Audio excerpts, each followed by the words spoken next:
T'es-tu déjà arrêté pour réfléchir à ce que ce serait de vivre chacun de tes jours avec le même esprit qui était en Christ Jésus? C'est une question qui peut transformer notre manière de voir la vie, car la Bible nous montre que Jésus, étant le Fils éternel de Dieu, a choisi de renoncer à toute gloire pour devenir homme, vivre parmi nous et nous enseigner le chemin de l'humilité, du service et de l'obéissance. Lui qui aurait pu exiger l'adoration a préféré s'humilier et servir. Lui qui aurait pu régner avec une couronne d'or a accepté une couronne d'épines. Lui qui avait tout pouvoir et toute autorité a décidé de s'agenouiller et de laver les pieds des disciples. Cette réalité n'est pas seulement une belle histoire, c'est un appel direct pour nous, car Paul écrit dans Philippiens que nous devons avoir le même esprit qui était en Christ. Pense à la façon dont le monde dans lequel nous vivons valorise tant le statut, le pouvoir, les titres et les réussites. Depuis l'enfance, on nous apprend à rechercher la reconnaissance, à rivaliser pour une place, à lutter pour être vu. Mais lorsque nous regardons à Jésus, nous comprenons qu'il a suivi le chemin opposé.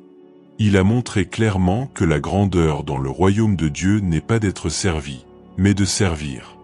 Le Créateur lui-même de l'univers s'est fait serviteur pour montrer que la véritable victoire n'est pas de s'exalter, mais de s'humilier devant le Père. Cela nous confronte profondément, car cela révèle combien notre cœur désire souvent le contraire de ce que Dieu attend de nous. Et voici qu'apparaît une invitation puissante à réfléchir. Sommes-nous prêts à renoncer à la recherche de la reconnaissance humaine pour vivre dans l'obéissance à Dieu? Pouvons-nous mettre les intérêts des autres au-dessus de nos propres désirs, comme Jésus l'a fait? Ces questions nous défient à regarder en nous-mêmes et à réaliser que suivre le Christ n'est pas seulement admirer ses paroles, mais l'imiter dans nos attitudes. Il nous appelle à vivre avec une véritable humilité, à servir avec un amour sincère et à obéir même lorsque cela fait mal. Lorsque nous comprenons cela, notre cœur commence à changer. Nous cessons de vivre prisonniers de l'orgueil, de la comparaison et du besoin d'approbation. Et nous commençons à expérimenter la liberté qui existe en marchant dans les pas du Christ. Car au final, la vie chrétienne n'est pas centrée sur nous, mais sur lui. Elle n'est pas pour notre gloire, mais pour la gloire de Dieu. Et quand nous choisissons de vivre ainsi, nous faisons l'expérience d'une paix que le monde ne peut donner, d'une joie qui ne dépend pas des circonstances et d'une force qui vient du Saint-Esprit. C'est pourquoi, alors que nous avançons dans cette réflexion, je veux t'adresser une invitation spéciale. Si ce message a déjà commencé à parler à ton cœur, si tu désires apprendre à vivre comme Jésus a vécu, abonne-toi dès maintenant à la chaîne. Mets un « j'aime » à cette vidéo, laisse ton commentaire et partage-la avec quelqu'un qui a aussi besoin de cette parole. Ensemble, répandons la lumière du Christ et apprenons à avoir le même cœur qui était en lui. As-tu remarqué que l'humilité de Jésus n'était pas seulement un geste isolé, mais le style de vie qui a défini tout son ministère? Il n'est pas venu pour être admiré des hommes, mais pour révéler le cœur du Père. Il n'a pas cherché les applaudissements, mais a donné sa vie dans une obéissance totale. Et lorsque nous pensons à cela, nous comprenons que sa grandeur ne résidait pas dans sa position céleste, mais dans son amour prêt à se sacrifier. L'apôtre Paul nous rappelle que Jésus, étant égal à Dieu, n'a pas considéré cela comme une chose à exploiter pour son propre intérêt, mais il s'est dépouillé, a pris la forme de serviteur et s'est humilié jusqu'à la mort de la croix. Voilà l'essence de l'Esprit du Christ, et c'est sur ce chemin qu'il nous invite. C'est un défi, car notre nature veut exactement l'inverse. Nous voulons être reconnus, valorisés, loués. Nous voulons conquérir, accumuler et nous distinguer. Mais l'Évangile nous montre que la véritable victoire arrive lorsque nous renonçons à nous-mêmes pour que Christ vive en nous. C'est ce qu'il nous a enseigné en lavant les pieds des disciples, en s'asseyant à table avec les pécheurs, en touchant les rejetés et en guérissant les marginalisés. Chaque geste de Jésus criait au monde, la grandeur est dans le service. Et lorsque nous laissons ce principe entrer dans notre cœur, notre manière de voir les gens change complètement.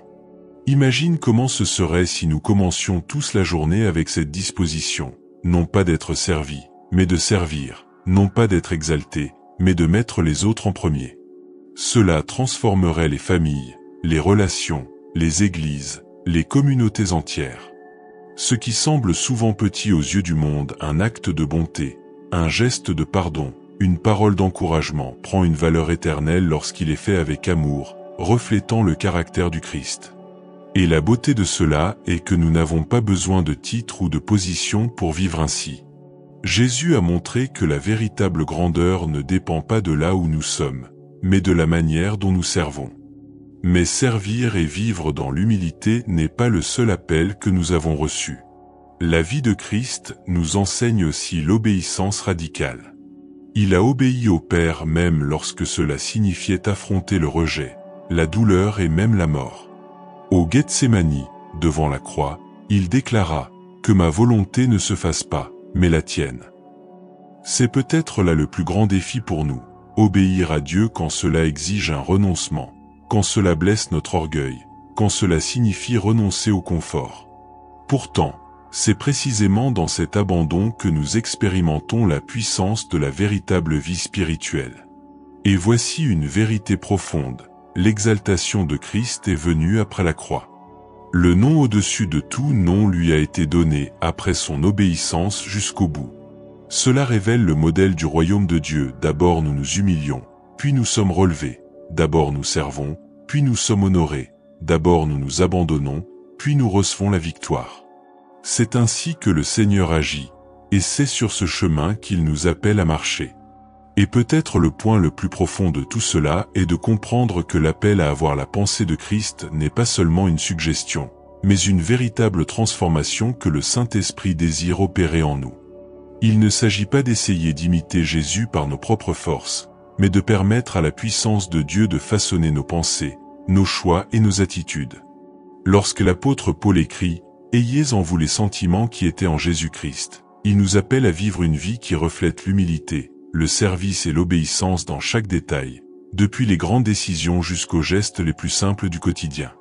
Et voici un secret spirituel. Lorsque nous choisissons de vivre comme Jésus a vécu, nous ne perdons rien, nous gagnons tout.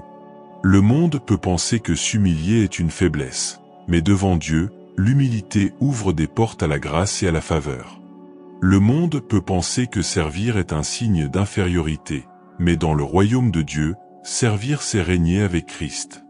Le monde peut penser qu'obéir c'est perdre la liberté, mais en Christ, l'obéissance nous libère des chaînes du péché et nous conduit à une vie pleine.